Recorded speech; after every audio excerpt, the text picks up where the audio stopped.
만왕의 왕으로 이 땅에 오신 예수님의 일생을 보면 만왕의 왕이라는 말이 참 무색할 뿐입니다. 예수님은 탄생을 위해 준비된 방이 없어서 마국간에서 태어나셔야 했습니다. 말구유에서 생애 첫 밤을 보내셔야 했습니다. 어린 시절에는 성경에 예언된 그대로 예수님의 생명을 노리는 악한 사람들의 눈길을 피해 이곳 저곳을 옮겨 다니며 생활하셔야 했습니다. 사역을 시작하시면서는 더욱더 안정되지 못한 생활을 하셔야 했습니다. 오죽하니 예수님 스스로도 이 땅에 머리 누일 곳이 없다고 말씀하실 정도였습니다. 예수님께서 당하신 십자가 처형은 당시 로마 황제의 체제에 반란을 일으킨 자들에게 내려지는 가장 처참하고 잔인한 형벌이었습니다. 통치자들은 대중들로 하여금 황제를 향한 반란이 가져오게 될 결과가 얼마나 처참한지를 보여주기 위해 최대한 비인간적인 고문으로 수치심을 주었습니다. 십자가 위에서 죽은 자들을 아주 저속한 조롱거리로 만들어버리기도 했습니다. 이렇게 초림 예수님의 일생은 탄생에서 죽음에 이르기까지 평탄한 것이 하나도 없었던 초라하고 연약한 인생이었습니다. 그러나 십자가 죽음 이후에 3일 만에 부활하심으로 사망 권세를 이기셨습니다. 그리고 그리스도는 많은 성도들이 지켜보는 가운데 오직 성령이 너희에게 임하시면 너희가 권능을 받아 예루살렘과 온 유대와 사마리아와 땅 끝까지 이르러 복음을 전하리라. 내 증인이 되리라는 말씀을 남기시고 하늘로 올라가셨습니다. 성도들은 이렇게 많은 사람들이 보는 가운데 하늘로 올리심을 받은 그 예수 그리스도께서는 우리가 본 그대로 다시 오신다는 그 약속을 믿는 사람들입니다. 예수 그리스도의 다시 오심을 소망하며 예수님께서 명령하신 복음 전파라는 지상 명령을 감당하며 살아가고 있는 존재가 바로 우리 성도들인 것입니다. 예수 그리스도의 십자가 죽음과 부활, 재림은 우리 믿는 자들에게는 굉장히 중요한 문제입니다. 만약 예수님의 부활과 재림이 없다고 한다면 성도가 하늘의 소망을 두고 이 세상을 버리는 고통을 견뎌내야 할 이유가 없기 때문입니다. 아직 오지 않은 이 미래의 일에 대해 우리가 여전히 소망을 잃지 않을 수 있는 이유는 바로 초림 예수님께서 구약에 예언된 그대로 이 땅에 오셨기 때문입니다. 예수님은 선지자들이 예언한 그대로 모든 예언들을 성취하며 이 땅에 오셨습니다. 그리고 말씀 그대로 십자가 위에서 인류의 죄를 대속하셨으며 3일 만에 부활하셨습니다. 만약 성경이 예언한 그대로 이 모든 것들이 성취되지 않았다면 성경은 믿을 가치가 없는 책입니다. 예수님 자신 또한 사람을 속이는 사이비 교주와 다를 바가 없을 것입니다.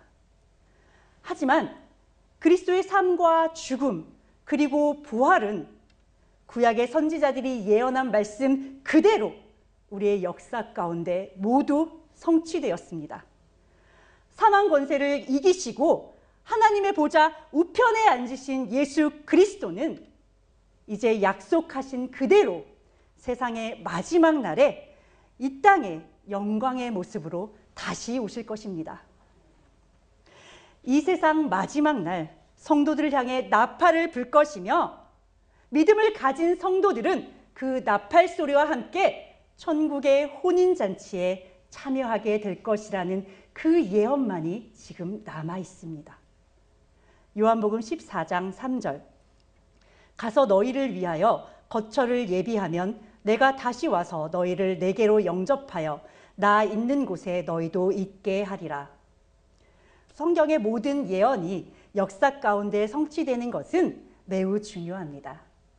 그리고 성경에서 아직 성취되지 않은 유일한 예언인 예수 그리스도의 재림은 다시 오시겠다는 예수님의 말씀 그대로 반드시 일어날 것입니다. 예수님께서는 성도들이 함께 거할 처소를 예비하신 후에 다시 오시겠다고 분명히 약속해 주셨습니다. 성도들은 그 처소에서 하나님과 영원한 삶을 누리게 됩니다. 예수님께서는 내가 곧 길이요, 진리요, 생명이라고 말씀해 주셨습니다. 그리고 성도들이 예수님의 말씀이 곧 생명길이라는 것을 잊지 않고 믿음의 삶을 살아준다면 다시 오시는 그때에 그 영혼을 영접해 주시겠다고 말씀해 주셨습니다.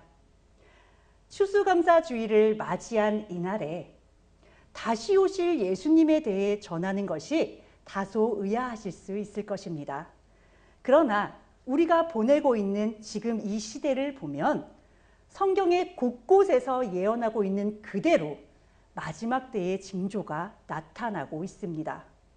디모데후서 3장 1절에서 5절에 그 마지막 때의 모습이 기록되어 있습니다. 그 기록된 모습 그대로 지금은 불법이 성행한 시대입니다. 사람들이 쾌락을 사랑하기를 하나님을 사랑하는 것보다 더하는 그런 시대입니다. 경건의 모양은 있지만 경건의 능력을 부인하고 있는 시대를 우리는 지금 살아가고 있습니다. 그러므로 마지막 때를 살아가는 우리 성도들이 추수감사절을 보는 마음가짐과 자세를 점검하는 것이 굉장히 중요하다는 생각이 들었습니다. 2024년 한 해 동안 우리에게는 정말 많은 일들이 일어났습니다. 많은 사건들을 만나며 지내온 한 해를 돌아보며 여러분은 어떤 믿음을 가지고 어떤 선택을 하시며 지내오셨는지 한번 생각해 보시기를 바랍니다. 추수감사절을 맞이하여 지나온 발자취를 돌아볼 때 나에게 어떤 열매가 맺혀 있는지 한번 살펴보시기를 바랍니다. 하나님의 은혜를 버린 적은 없었는지, 하나님께서 주신 축복을 오직 나 자신만을 위해 사용하지는 않았는지 돌아보는 시간이 되시면 좋겠습니다. 추수감사절은 종교의 자유를 찾아 영국에서 미국으로 이주했던 미국의 청교도들에게서 유래했습니다. 그들은 종교의 자유를 찾아 당시 신대륙이었던 아메리카 대륙으로 떠났습니다. 그러나 그들이 미국의 동부 땅에 도착하던 시기는 12월이었습니다. 아주 추운 한겨울이에요. 지중해 기후인 영국과는 달리 미국의 동부 지역은 아주 추운 혹독한 겨울로 유명합니다. 강한 추위와 질병으로 많은 사람들이 죽고 말았습니다. 절반 이상의 사람들이 죽음을 당했어요. 그리고 원주민들의 습격을 받는 등 큰 고난을 겪어야만 했습니다. 그러나 고난과 역경 가운데 청교도들은 오히려 강한 믿음과 하나님의 보호하심으로 신대륙에 정착해 나가기 시작했습니다. 원주민들과 맺은 그 조약을 통해서 원주민들과 우호적인 관계를 맺기 시작했습니다. 그들의 도움으로 경작법을 익히게 되면서 그들에게 고통이 되었던 식량 문제도 해결을 받게 되었어요. 이들은 척박한 땅에서 처음 거둔 소출에 감사하며 하나님 앞에 감사 예배를 드렸습니다. 이때 그들은 자신들이 정착하는 데 도움을 주었던 원주민들을 잊지 않고 그들을 함께 초청했습니다. 그리고 사냥한 칠면조 고기와 그들의 첫 소산물인 농산물들을 함께 나누며 즐겁게 축제를 즐겼습니다. 바로 이것이 오늘날 추수감사절의 시작입니다. 지금도 미국에서는 추수감사절이면 칠면조 고기를 먹으며 그 전통을 이어나가고 있습니다. 우리나라에서는 미국의 선교사님들이 오셔서 1900년대 초반부터 이 추수감사주의를 지키기 시작하고 있습니다. 지금까지도 계속 이어지고 있어요. 비록 추수감사절은 성경에서 정해놓은 절기는 아닙니다. 또한 굳이 미국의 명절을 왜 우리나라에서 지켜야 하느냐는 그런 비판적인 시각이 있기도 합니다. 그러나 하나님의 은혜를 경험한 성도들이 하나님 앞에 자신들의 첫 소산물을 드리며 감사하는 마음을 드린 것과 자신들을 도와주었던 그 이웃들의 마음을 잊지 않고 그들과 함께 나누며 즐겁게 헌신했던 그 마음은 그 무엇보다도 성경적입니다. 이와 같이 즐거운 마음으로 자발적으로 드리는 성도들의 헌신은 하나님께서 기뻐 받으시는 귀한 믿음의 열매입니다. 따라서 추수감사절의 참된 의미를 알고 하나님 앞에 온 성도들이 함께 감사하는 것은 우리의 신앙이 성장하는 데 아주 큰 도움이 됩니다. 우리는 매년 찾아오는 추수감사절을 또다시 맞이하고 있습니다. 이 추수감사절에 여러분께서는 하나님 앞에 무엇을 가지고 나오셨습니까? 1년 동안 노력해서 여러분이 거두어들인 열매가 있으십니까?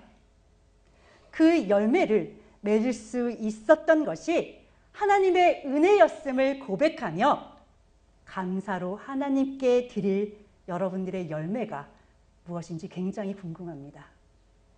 마태복음 7장 21절 나더러 주여 주여 하는 자마다 다 천국에 들어갈 것이 아니요 다만 하늘에 계신 내 아버지의 뜻대로 행하는 자라야 들어가리라. 만약 여러분이 가지고 나온 그 열매가 무엇이냐고 제가 질문을 드렸을 때 여러분의 머릿속에 하나님께 드릴 열매로 감사 헌금과 같은 물질만 떠오르셨다면 그것이 과연 하나님께서 원하시는 열매인지 돌아보시기를 원합니다. 1년 동안 교회를 빠지지 않았고 나름대로 열심히 봉사도 하고 헌신도 하였다고 뿌듯한 마음을 안고 나오셨다면 그 역시도 죄송하지만 하나님께서 원하시는 열매인지 돌아보시기를 바랍니다. 예수님께서는 그들의 열매로 그들을 알 수 있다고 하시면서 하나님의 뜻대로 행하는 자만이 천국에 들어갈 수 있다고 말씀하셨습니다. 이어 그날에 많은 사람이 주의 이름으로 선지자 노릇을 하고 귀신을 쫓아내는 등 많은 권능을 행하였더라도 그들을 나는 도무지 알지 못한다고 하시며 불법을 행하는 자들은 모두 떠나라고 일침을 가하셨습니다.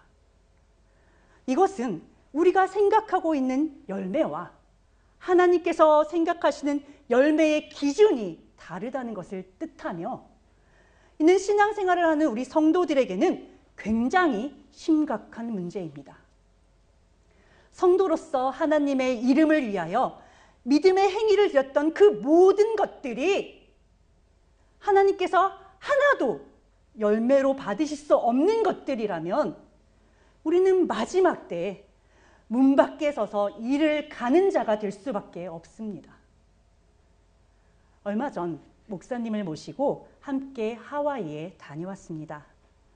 일주일이 조금 넘는 그 시간에 관광 목적의 여행이었기 때문에 아무런 염려 없이 입국 절차를 밟았습니다. 한 가지 조금 걱정되었던 것은 목사님께서는 이제 미국 영주권을 가지고 계시기 때문에 목사님은 미국인 그 내국인 줄에 서신단 말이에요. 그리고 저희들은 외국인 그 절차를 밟아야 하기 때문에 목사님이 혼자 너무 일찍 나가셔서 혼자 계신 시간이 길어지면 어쩌지? 그 정도만 염려를 하고 갔습니다. 그런데 목사님의 입국 심사를 담당하는 그 직원분의 얼굴이 너무 심상치가 않은 거예요. 이렇게 흑인 분이셨는데 얼굴도 어두우신데 표정까지 막 어두우시니까 정말 무섭더라고요. 그래서 계속 목사님을 이렇게 이런 표정으로 보시면서 안 들여보내주시는 거예요. 그래서 계속 질문을 하시는데 너무 가슴이 덜컹 막 떨리더라고요. 왜 미국 영주권을 가지고 계신 목사님이 미국 본토가 아닌 한국에서 입국을 했냐는 거죠. 미국 영주권자라면 최소 미국에서 거주해야 되는 그 기간이 있는데 언제 미국에 왔다 갔냐? 이런 질문들을 하는 거예요. 그래서 구구절절하게 막 최대한 설명을 했어요. 목사님께서는 한국에서 일을 하고 계시기 때문에 그에 합당한 절차를 밟아서 지내고 계시는 거다. 미국에는 얼마 전에 왔다 가셨다. 이렇게 열심히 설명을 했는데 이분의 표정이 풀리지가 않는 거예요. 그래서 그때 목사님께서 따로 챙겨가셨던 그 사업자 등록증 카드가 있으셨어요. 민철 집사님이 이걸 준비해 주셨는데 한국에서 출국을 할 때 그거를 보여줬더니 그 한국 직원들이 이것까진 보여주실 필요가 없어요 하니까 이제 목사님은 이거는 필요가 없는 거구나 하고 꼭꼭 이렇게 넣어놓으셨던 거예요. 그런데 이제 이게 딱 생각나셔서 그걸 딱 내놓으니까 이분이 그동안에 마치 무슨 문제가 있었냐는 듯이 바로 패스, 통과를 시켜주는 거예요. 이제는 이렇게 웃으면서 이야기할 수 있는 그저 하나의 추억거리가 되어버린 에피소드입니다. 그러나 그 경험을 하시는 순간 목사님의 머릿속에는 마지막 심판 때에 우리가 하나님 앞에 어떤 표를 보여드려야 하는가에 대한 문제가 떠오르셨다고 합니다. 내가 아무리 믿음으로 잘 살아왔고 하나님을 위해 많은 일들을 했고 내가 전하는 그 복음을 듣고 수많은 사람들이 구원을 받았다 할지라도 그 문을 통과시키는 심판자가 원하는 예수 그리스도라는 표가 없다면 우리는 그 문을 절대로 통과할 수 없을 것입니다. 그 일이 마지막 때 목사님께서 심판주 앞에 섰을 때 일어나지 않고 미국 입국 심사 과정에서 일어난 것이 참 다행이라고 하시면서 가슴을 쓸어내리시는 그 목사님을 보는 저의 마음은 너무나도 착잡하고 두려웠습니다. 그렇다면 우리가 하나님께서 원하시는 열매를 드리기 위해 우리가 준비해야 할 것은 무엇일까요? 우리가 어떤 열매를 하나님 앞에 드릴 것인지 생각하기에 앞서 열매를 맺기 위해 먼저 준비해야 할 것이 있습니다. 그것은 바로 그 씨앗을 품고 열매를 맺을 수 있도록 우리의 심령의 밭을 옥토와 같이 가꾸는 것입니다. 마가복음 4장 20절 좋은 땅에 뿌려졌다는 것은 곧 말씀을 듣고 받아 30배나 60배나 100배의 결실을 하는 자니라. 땅에 떨어진 씨앗의 비유는 성도들이라면 누구나 잘 아는 이야기입니다. 농부가 씨를 뿌렸는데 일부는 길가에 떨어져 새들이 모두 와서 먹어버렸습니다. 일부는 흙이 얕은 돌밭에 떨어져 싹을 틔우기는 했지만 해가 난 뒤에 얕게 내린 뿌리가 타버려 말라버리고 말았습니다. 일부 가시떨기에 떨어진 씨앗은 처음에는 잘 성장하는 듯 하였지만 가시가 덮고 그 기운을 막아버려 열매가 맺기까지 충분히 성장하지 못하였습니다. 결국 그 씨앗도 아무런 결실을 맺지 못하였습니다.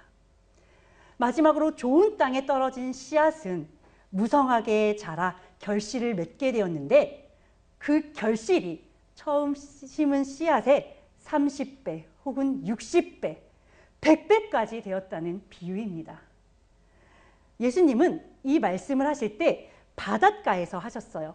예수님의 말씀을 듣기 위해, 예수님을 만나기 위해 너무나도 많은 인파가 몰려왔기 때문에 그들보다도 좀 떨어져서 바다에 배를 띄우고 그들을 향해 말씀을 전하셨습니다. 그런데 그들의 대부분은 예수님께서 전하시는 진리의 말씀에는 관심이 없었습니다. 그들 대부분은 예수님께서 베푸셨던 기적의 소문을 듣고 나온 사람들이었습니다. 예수님께 가면 물질을 얻을 수 있지 않을까? 지금 내가 일시적으로 만난 이 문제를 해결받을 수 있지 않을까? 나에게 고질적으로 나를 힘들고 괴롭게 했던 이 질병으로부터 나를 고쳐주시지 않을까? 이런 기대를 안고 찾아온 사람들이었습니다. 이런 심령을 가지고 나왔기 때문에 그들이 예수님을 만나기 위해서 아무리 먼 길을 힘겹게 찾아오는 그런 헌신을 했다고 해도 그들은 예수님께서 진정으로 전하시는 영혼 구원의 메시지는 듣지 못하였습니다. 예수님이 아무리 하나님에 대해, 천국에 대해, 회개에 대해 전해주어도 그들은 도무지 알아듣지도 깨닫지도 못했습니다.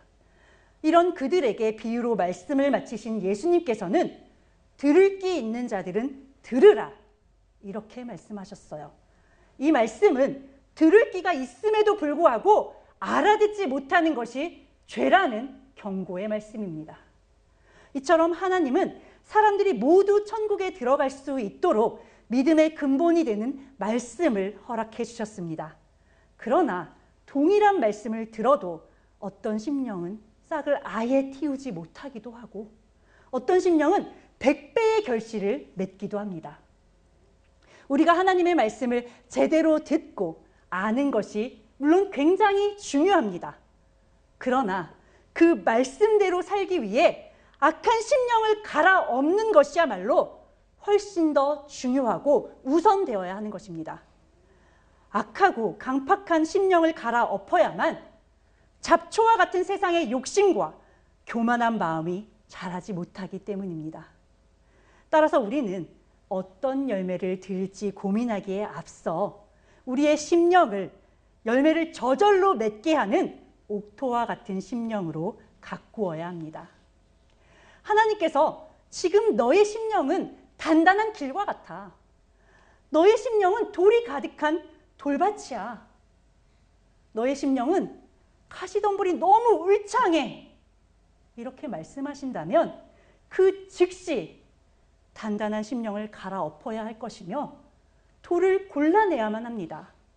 가시덤불을 걷어내야 합니다. 내 손이 찢기더라도 걷어내야 합니다. 물론 지금까지 살아온 그 시간과 판단과 의, 나의 자존심과 환경을 모두 담대하게 벗어버리고 돌이키는 결단을 하는 것은 정말 어려운 일일 것입니다. 하지만 우리가 예수님을 만나고 꼭 결실을 맺어야 하는 것이 바로 우리가 천국에 들어갈 수 있는 합당한 믿음이라면 나 자신의 생각과 달라도 결단해야 하며 하고 싶지 않은 일이라 할지라도 기꺼이 감당해야 하는 것입니다. 요한복음 4장 34절 너희는 넉 달이 지나야 추수할 때가 이르겠다 하지 아니하느냐 그러나 나는 너희에게 이르노니 너희 눈을 들어 밭을 보라 희어져 추수하게 되었도다. 예수님께서는 공생의 사역 기간 동안 정말 한 영혼이라도 건지시기 위해 많은 곳을 이동하시며 영혼들을 직접 만나주셨습니다. 그 영혼들은 일반적인 유대인 남성이라면 상종조차 해주지 않는 그런 연약한 자들이었어요. 사마리아 여인, 나병 환자, 세리, 창녀, 귀신 들린 자, 오랫동안 병을 앓고 있는 자들, 이처럼 연약한 사람들이었습니다. 예수님께서는 그들의 육적인 연약함을 해결해 주시면서 항상 그들의 영적인 죄의 문제를 동시에 해결해 주셨습니다. 예수님의 관심이 오직 사랑하는 자녀들의 영혼 구원에 있었기 때문입니다. 예수님은 연약한 백성들을 보시며 목자 없는 양과 같이 영적인 보살핌을 받지 못하는 그들을 불쌍히 여기셨습니다. 고통당하는 그들을 보기 민망해 하셨습니다. 그리고 제자들에게 이르시기를 인간이 정한 절기와는 상관없이 하나님께서 거두시길 원하는 영혼의 열매가 너무나도 많이 있다고 말씀해 주셨습니다. 저는 농사를 지어본 적이 없기 때문에 잘 모르지만 밭에 있는 이 곡식이 휘어졌다는 것은 이미 추수할 시기를 지났다는 것을 뜻한다고 합니다. 그런데 이미 추수할 때를 지나 무르익어가는 그 영혼들이 추수할 손길을 기다리지만 추수할 일꾼들이 부족해 영혼을 추수하지 못하고 있는 상황인 것입니다. 예수님께서는 마태복음 9장 38절에서 추수할 일꾼이 적으니 추수하는 주인에게 청하여 추수할 일꾼들을 보내달라고 구해야 한다고 말씀해 주셨습니다. 이렇게 추수할 일꾼들이 부족한 이유에 대해서 사도 바울은 모두 자기 자신의 일만 구하고 그리스도 예수의 일은 구하지 않기 때문이라고 말하였습니다. 기적을 베푸는 예수님을 만나기 위해 많은 인파들이 몰려왔던 예수님의 공생의 시간이나 날마다 성도들이 더해지는 부흥의 역사가 끊임없이 일어났던 그 초대교회의 시절에도 추수할 일꾼들은 늘 부족했습니다. 이는 여전히 자신의 의를 버리지 못한 채 그 위에 주님을 향한 믿음과 헌신을 쌓기 때문입니다. 주님을 향한 헌신의 출발은 예수 그리스도와 함께 자신을 십자가에 못 박는 것이어야 합니다. 다시 말해 성도가 걸어야 할 십자가의 길은 철저한 자기 부정에서 출발해야 합니다. 그리스도께서 온전히 역사하실 수 있도록 그 중심을 차지하고 있는 나의 자리를 내어드려야 하는데 나 자신을 버리지 않는 그 위에서 믿음도 쌓고 헌신도 쌓고 봉사도 쌓고 있는 것이죠. 이는 마치 모래 위에 성을 쌓는 것과 똑같은 것입니다. 예수 그리스도라는 반석 위에 쌓아야 이것들이 어떠한 풍파가 와도 무너지지 않고 단단하게 버틸 수가 있는데 너무나도 연약한 나 자신 위에 그런 헌신들을 쌓는다는 거예요. 그러니까 자기한테 조금만 불편한 작은 그 하나 때문에 너무나도 오랫동안 헌신하고 수고했던 그 모든 노력들이 그만 와르르 쉽게 무너져 버리는 것입니다.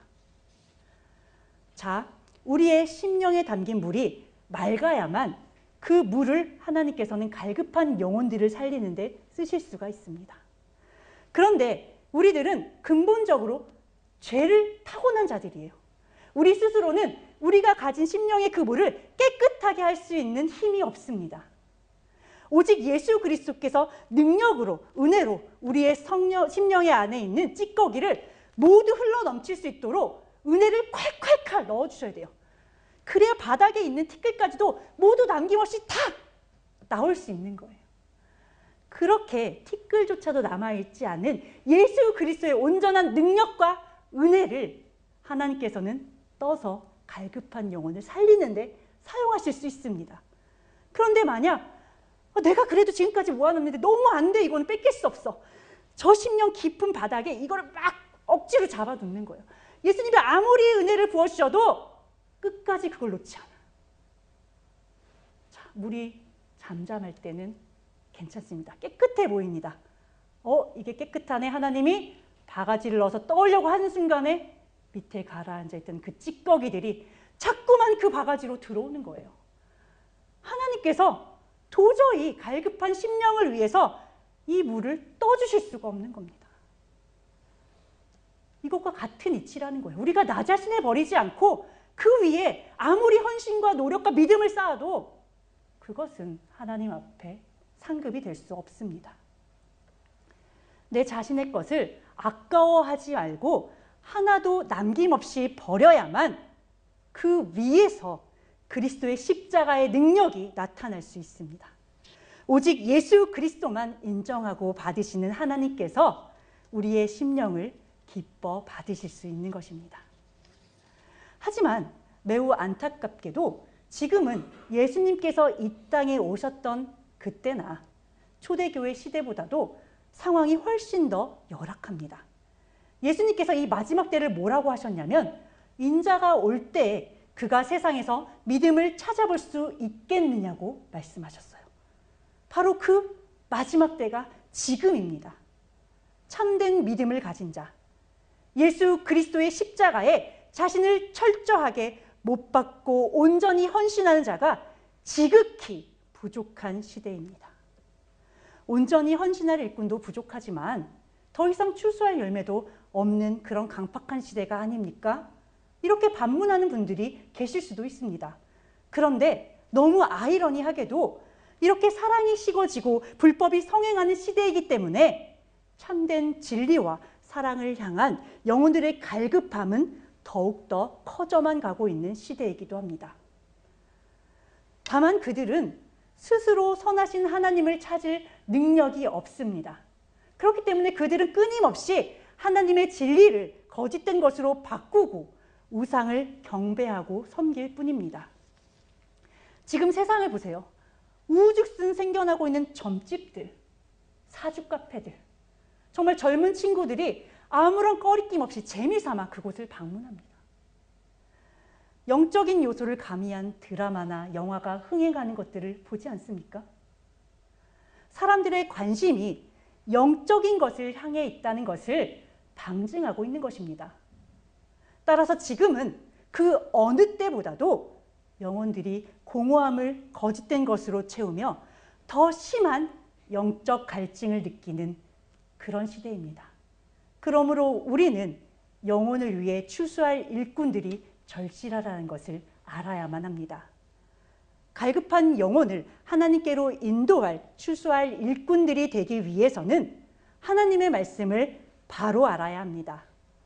자신을 억누르는 이 세상의 염려와 욕심을 말씀으로 이겨낼 힘을 갖추어야만 합니다.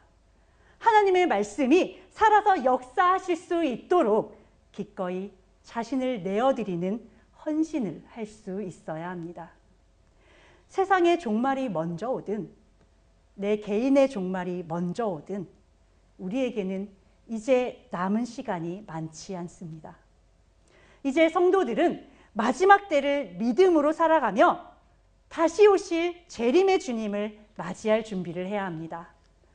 아무리 세상에서 크게 성공하고 사람들에게 인정을 받았다 할지라도 결국 사후에 그가 갈 곳이 지옥이라면 그보다 헛된 인생은 없을 것입니다. 어떤 사람이 이 세상의 삶이 이렇게 지겹고 고통스럽고 힘든데 이 삶이 영원히 이어진다는 그 천국을 난 가고 싶지 않아. 이런 말을 하는 것을 들은 적이 있습니다. 너무 잘못된 생각이죠. 이 사람은 천국이 어떤 곳인지 지옥이 어떤 곳인지 그 지혜가 없기 때문에 이런 말을 함부로 하는 것입니다. 자, 그 사람이 말한 그 천국, 이 땅의 삶이 그대로 영원히 이어지는 곳이 바로 지옥입니다. 천국은 우리는 아직 경험해보지 못했어요. 알 수 없어요. 상상할 수 없어요. 자, 어떤 사람이 밤에 이렇게 힘들게 일하고 들어와서 밤에 누웠는데 자녀들이 자기 배 위에 올라와서 이렇게 누워있고 아빠를 만지는 것을 느끼며 아, 천국이 따로 없다.